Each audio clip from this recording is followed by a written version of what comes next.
নমস্কার বন্ধুরা, আমি মীরা। আপনারা দেখছেন রেনবো কিচেন। আজকে আমি আপনাদের জন্য শেয়ার করব খুব কম তেল মশলায় ঢুলা শাকের শুক্তো। চলুন এই রেসিপিটি দেখে নিই। ঢুলা শাক নিয়েছি, দেখুন শাকগুলো আমি ভালো করে বেছে রেখেছি, এবার ধুয়ে নেব। আমি রান্না করব এখন শুক্তো, ঢুলা শাকের শুক্তো। তার জন্য নিয়ে নিয়েছি কাঁচকলা, আলু, উচ্ছে, পেঁপে, শিম আর বেগুন। জলটা ফুটে গেছে, এবার আমি লবণ দিয়ে দেব আর সামান্য হলুদ গুঁড়ো দিয়ে আমি সবজিগুলো দিয়ে দেব।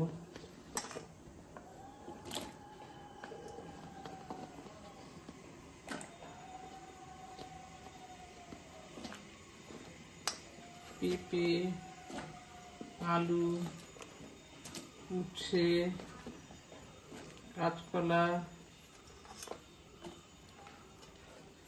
শিম,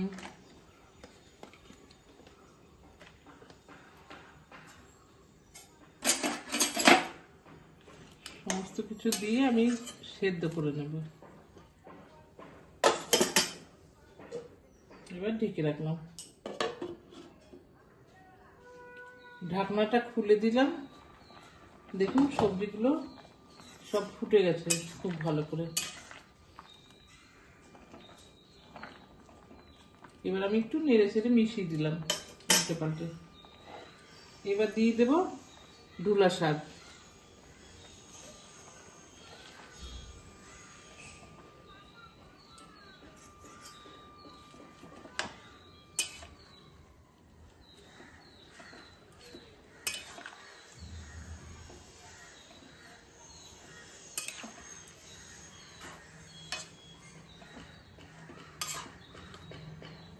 বাকি শাকটাও দিয়ে দেব।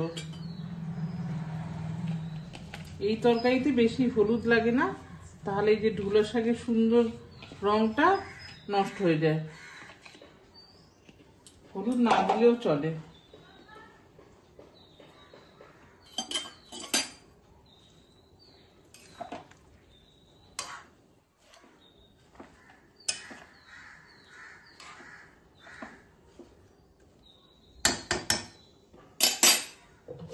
এবার আমি ঢেকে দেব।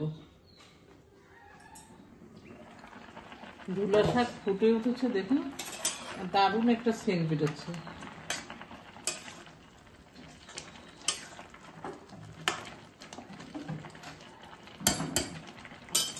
এবার দিয়ে দেবো বেগুন।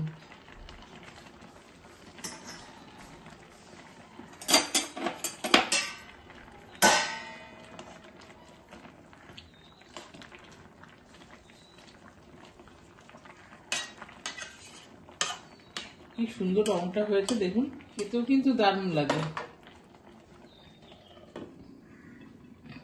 ঢেকে দিলাম আবার।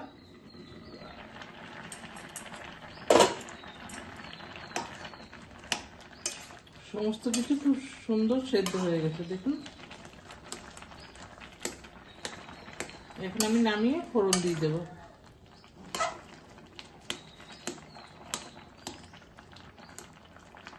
কি সুন্দর হয়েছে না কালারটা।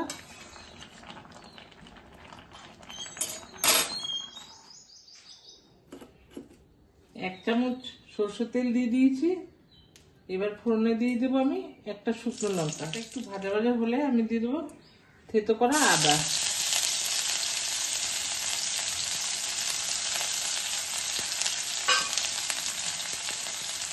আদাটা একটু ভেজে নেব।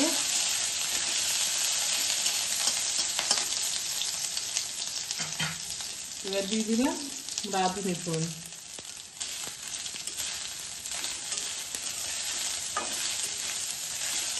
এই শুক্তোতে আদা রাঁধুনির এই গন্ধটা দারুণ লাগে।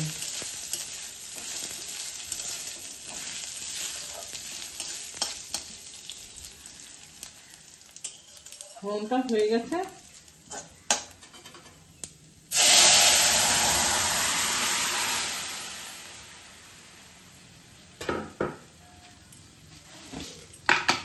এবার দিয়ে দেবো এক চামচ চিনি।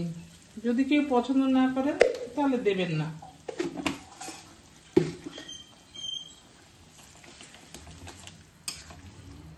যারা খুব হেলথ কনসাস তাদের জন্য এই তরকারিটা আমি করলাম, শুক্তোটা দারুণ লাগে খেতে। আপনারা অবশ্যই একবার ট্রাই করে দেখবেন। এবার একটু ফুটে উঠলে নামিয়ে দেব। হয়ে গেছে আমার রান্নাটা হয়ে গেছে দেখুন। এবার আমি সার্ভ করে নেব। দেখুন আমি সার্ভ করে নিয়েছি। আবার দেখাবে পরবর্তী ভিডিওতে। ভালো থাকবেন, সুস্থ থাকবেন। ভিডিওটি দেখার জন্য অনেক অনেক ধন্যবাদ।